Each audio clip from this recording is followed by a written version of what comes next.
श्री शिवाय नमस्तु भयम। दोस्तों, जैसा कि आप सभी लोग जानते हैं कि 18 दिसंबर 2025 यानी गुरुवार को पड़ रही है पौष मास की मासिक शिवरात्रि व्रत। और दोस्तों, यह वह तिथि है जो पौष मास में पड़ने वाली सबसे बड़ी तिथि है, क्योंकि यह गुरुवार के दिन पड़ रही है और इसका बहुत ही बड़ा और विशेष महत्व होता है। पूज्य गुरु जी ने कहा है कि अगर कभी भी मौका लग जाए और पौष महीने की शिवरात्रि गुरुवार को पड़ जाए तो आप लोगों को 3 तुलसी पत्ते वाला उपाय तो अवश्य ही करना चाहिए। इन दोनों का संयोग बहुत ही कम आता है। इसी के साथ में गुरु जी ने अपनी शिव पुराण कथा में बताया है कि इस दिन आपको 3 तुलसी पत्ते वाला उपाय तो आपको अवश्य ही करना चाहिए, क्योंकि ऐसा दिन पूरे साल में सिर्फ एक ही बार आता है। और दोस्तों, आप सभी लोग जानते हो कि गुरुवार शिवरात्रि का अगर सबसे बड़ा कोई उपाय है तो वह 3 तुलसी पत्ते वाला उपाय है। तो दोस्तों, गुरुवार शिवरात्रि के दिन आप लोगों को इस 3 तुलसी पत्ते वाला उपाय को जरूर करना है। बहुत सारे लोग होंगे जिन लोगों ने इस उपाय को ना किया हो, मतलब पूरा साल निकल गया, उन्होंने किसी भी दिन इस 3 तुलसी पत्ते वाला उपाय को ना किया हो। पर दोस्तों, आपके पास एक आखिरी मौका बचा हुआ है, जो कि 18 दिसंबर 2025 गुरुवार शिवरात्रि के दिन है।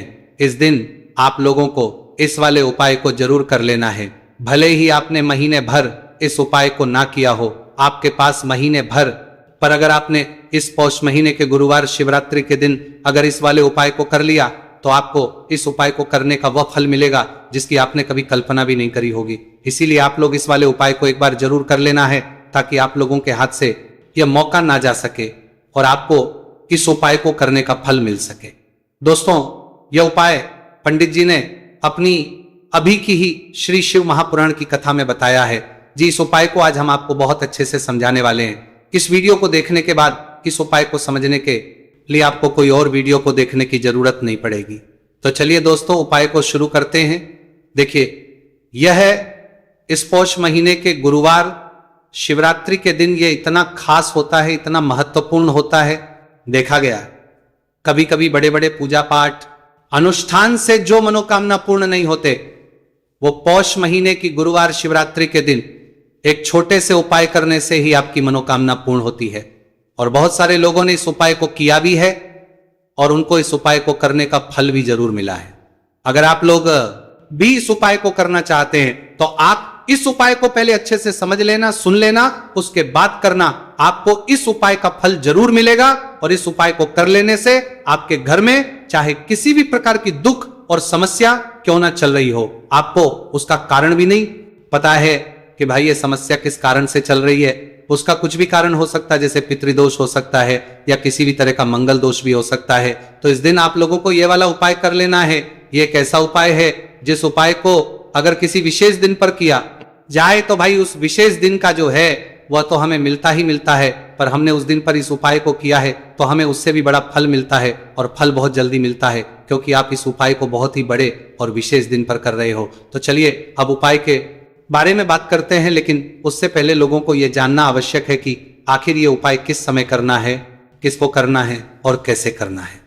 तो चलिए हम आगे आपको वीडियो में एक एक करके बता देते हैं। लेकिन उससे पहले अगर आप लोग हमारे चैनल पर पहली बार आए हैं या फिर मेरी आवाज आज पहली बार सुन रहे हैं तो हमारे चैनल को सब्सक्राइब जरूर कर लेना और इस वीडियो को लाइक करके कमेंट बॉक्स में श्री शिवाय नमस्तु भयम ओम नमः शिवाय जरूर टाइप कर देना।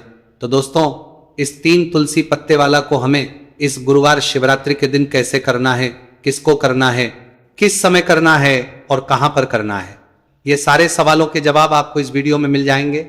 और जो ये वीडियो देखेगा भाई, उसको 3 तुलसी पत्ते वाला उपाय जरूर करना चाहिए, क्योंकि इस दिन एक तुलसी पत्ते का भी बहुत ही बड़ा और विशेष महत्व होता है। और जब बात आ जाए 3 तुलसी पत्ते वाला उपाय की, तो यह सोने पे सुहागा वाली बात हो जाती है और ये बहुत ही बड़ा हो जाता है इस गुरुवार शिवरात्रि का। तो अब दोस्तों, इस 3 तुलसी पत्ते वाला उपाय को आखिर करना किसको है, सबसे पहले हम लोग वो बात जान लेते हैं। तो देखो, घर की जो बड़ी माताएं बहनें होती हैं, उन माताओं बहनों में से कोई भी एक बड़ी माता बहन इस वाले उपाय को कर सकती है। और दोस्तों, अगर आप चाहें तो अपने घर में से सभी सदस्यों को भी इस उपाय को करवा सकते हैं। अगर किसी व्यक्ति की खुद की कोई मनोकामना है, खुद की कोई दुख और परेशानी है कि वो अपने लिए ही करना चाहता है इस वाले उपाय को, तो वो खुद अपने लिए भी कर सकता है। बाकी अगर कोई घर में से ऐसा है जो कि अपने पूरे घर परिवार की सुख और शांति के लिए ये वाला उपाय करना चाहता है तो भाई वो भी कर सकता है, उसमें भी कोई दिक्कत वाली बात नहीं है। कहने का मतलब यह है कि इस उपाय को हर एक सदस्य भी कर सकता है और पूरे घर परिवार के सदस्य के लिए, घर की बड़ी माताओं बहनों में से कोई एक माता बहन भी कर सकती है। माताएं बहन अगर घर में उपस्थित ना हो या वह ये वाला उपाय ना कर पा रही हो तो फिर घर का कोई बड़ा सदस्य भी इस 3 तुलसी पत्ते वाला उपाय को कर सकता है, चाहे फिर वो पुरुष ही क्यों ना हो, उसमें कोई भी दिक्कत वाली बात नहीं है। उसके बाद में दोस्तों जो अगला प्रश्न निकल कर आता है वो ये आता है, इस उपाय को लेकर के आखिर इस उपाय को हमें किस समय करना है, सुबह के समय करना है कि शाम के समय करना है? तो इस वाले उपाय को आप लोग सुबह के समय भी कर सकते हो और शाम के समय प्रदोष काल में भी कर सकते हो। अब अगर आप पूछो कि भाई साहब सबसे उत्तम समय कौन सा रहेगा इस 3 तुलसी पत्ते वाला उपाय को करने का, तो हम आपसे बस यही कहेंगे कि इस उपाय को आप सुबह के समय करेंगे तो ज्यादा बेहतर होगा। बाकी अगर प्रदोष काल शाम के समय भी करेंगे तो भी अच्छा होगा, उसमें कोई भी दिक्कत वाली बात नहीं है। तो अब दोस्तों जो अगली सबसे बड़ी और पूर्ण बात आती है वो ये आती है कि सुबह अगर हम उपाय को करेंगे तो हमें कितने बजे से लेकर कितने बजे तक के बीच में करना है, और शाम के समय प्रदोष काल में करेंगे तो हमें कितने बजे से लेकर कितने बजे के बीच में करना है। तो देखो, सुबह जितनी जल्दी हो सके आप उपाय को करने की कोशिश करना। बाकी अगर किसी कारणवश लेट भी हो जाओ, थोड़ी देर भी हो जाए, तो 10 या 11 बजे तक भी आप उपाय कर लेना, पर 12 बजे से ज्यादा देरी ना हो। ठीक है, बात का ध्यान रखना। उसके बाद में दोस्तों अगर शाम के समय प्रदोष काल की बात करें, प्रदोष काल का जो समय है होता है वो शाम के 6 बजे से शुरू हो जाता है। मतलब शाम के 6 बजे से लेकर 7 बजे के बीच का जो समय होता है, यह समय प्रदोष काल का समय होता है। तो आप इस उपाय को 7 या 8 बजे के बीच में भी कर सकते हो। मतलब शाम के 6 बजे से रात 8 बजे के बीच में आप कभी भी इस वाले उपाय को कर सकते हो, उसमें कोई भी दिक्कत वाली बात नहीं है। तो चलिए दोस्तों जान लेते हैं सबसे पहले उपाय के बारे में, जो कि है तुलसी जी के पत्तों का बहुत ही चमत्कारिक उपाय। देखिए, हम सभी के घरों में माता तुलसी का पौधा अवश्य ही होता है। तो देखिए, हमें तुलसी जी के पौधे से सबसे पहले तो 3 पत्ते तोड़ने। तो देखिए, तुलसी जी के आपको 3 पत्ते तोड़ लेने, और इन तुलसी जी के पत्तों को तोड़ने के बाद आपको एक छुटकी हल्दी भी अपने साथ में लेनी है। हल्दी के अंदर आपको जल मिला करके पेस्ट के रूप में तैयार करना है, और इसी के साथ में आपको एक दीपक भी लेना होगा। दीपक आपका भी ले सकते हैं, आटे का भी ले सकते हैं, और इस दीपक में आपको शुद्ध घी डाल करके इसमें आपको लंबी रुखी बाती का प्रयोग करना है। देखिए दोस्तों, आपके पास है 3 तुलसी जी के पत्ते। तो पहला जो तुलसी जी का पत्ता है उस पर आपको सबसे पहले तो जो आपने हल्दी ली है उसकी एक बिंदी लगानी है। और पहला जो तुलसी जी का पत्ता है, आपके घर में भगवान विष्णु का चाहे कोई सा भी स्वरूप हो, चाहे लड्डू को गोपाल जी का स्वरूप हो, या फिर भगवान कृष्ण की आपके मंदिर में प्रतिमा हो, या फिर भगवान श्री राम की प्रतिमाएं, उनके सामने आपको पहला तुलसी जी का पत्ता अर्पित करना है। अब देखिए दोस्तों, आपके पास जो 2 तुलसी जी के पत्ते हैं और आपके पास जो एक दीपक है, इन्हें आपको लेकर के पहुंचना है अपने ही घर में। तुलसी जी के पौधे के पास में देखिए, सबसे पहले तो आपके पास जो 2 तुलसी जी के पत्ते हैं उन पर भी आपको हल्दी की एक एक बिंदी लगानी है, और उन दोनों ही जी के पत्तों को आपको अपने घर में तुलसी जी के पौधे के वहां पर ही अर्पित कर देने हैं। और इस प्रकार से ये दोनों पत्ते भी तुलसी जी के पौधे के पास में अर्पित करने के बाद अंत में जो आपके पास एक लंबी बाती का दीपक है, इसे आपको तुलसी जी के पौधे के पास में ही प्रज्वलित कर देना है। जो भी व्यक्ति अपने ही घर पर गुरुवार शिवरात्रि के दिन इस प्रकार से तुलसी जी के 3 पत्तों का यह उपाय कर लेता है तो उसका परिवार हमेशा खुश रहता है। उसके परिवार में कभी भी कोई भी संकट उत्पन्न नहीं होता है, और यदि आपके घर में जो भी ग्रह क्लेश है वो भी समाप्त होते हैं। तो इस प्रकार से आपको यह पहला उपाय करना है। अब दोस्तों हम जान लेते हैं दूसरे उपाय के बारे में। देखिए, इस उपाय को करने के लिए भी आपको मात्र 1 लोटा शुद्ध जल लेना है तांबे के पात्र के अंदर, और इसी के साथ में आपको एक प्यारी सी और सुंदर सी बेलपत्र ले ली है। बेलपत्र है वो कहीं से भी खंडित नहीं होनी चाहिए, इस बात का ध्यान रखना है।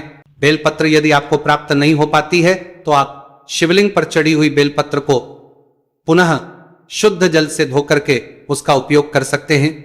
देखिए, इस उपाय को आप सुबह से लेकर के शाम तक किसी भी समय में कर सकते हैं। देखिए, मंदिर पहुंचने के बाद सबसे पहले तो आपके पास जो अपनी हथेली में रखना है, और आपको कुंडकेश्वर महादेव से प्रार्थना है कि मेरे शरीर में या फिर मेरे परिवार के इस सदस्य के शरीर में कोई भी भारी रोग हो चुका है जिसमें उसे आराम नहीं मिल पा रहा है। डॉक्टरों को लगातार दिखा रहे हैं, दवाओं का लगातार सेवन कर रहे हैं, लेकिन बीमारी में आराम नहीं मिल पा रहा है। हे मेरे कुंडकेश्वर महादेव, मुझे अपनी बीमारी में आराम दिलाने की कृपा करें।